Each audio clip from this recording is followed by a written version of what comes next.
என்னடா இது? அதாவது மதுரையில அழகர் ஆத்துல இருந்த அந்த சம்பவம் சொல்லுவாங்க இல்லையா, அதான். சரிடா, பூ மாலை தேங்காய் எல்லாம் பறக்க விட்டு பாத்துக்கிறேன், செருப்பத்தை அடிக்க ஆரம்பிச்சிட்டானு. உங்க பக்தியை கண்டு நான் வேக்கிறேன்டா. அந்த அழகரே ஆத்துல இறங்காம பார்த்தவங்க எல்லாம் செருப்பாலே அடிக்கணும்னு நினைச்சிருப்பாரு. அந்த அழகரே செருப்பு பறக்க விட்டுக்கிறானுங்கடா இவனுங்க. டேய், என்னதான் பண்றது?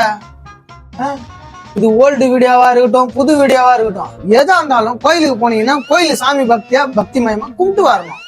ஏன் செருப்பத்தை அடிக்கிறீங்க? இது எத்தனை பேர் மண்டியில போடும்? ஏன்னா நான் பிஎம் வச்சுன்னு வந்தா யாருக்கு நான் தெரியும்? இதெல்லாம் என்ன சொல்றதே தெரியலடா.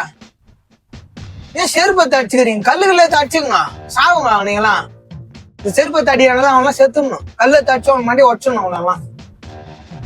எவ்வளவு கேடு கட்ட செயல் போகுது. இதெல்லாம் எதுக்குடா நீங்க எல்லாம் போறீங்க செருப்பத்தை அடிக்கிறதுக்கு?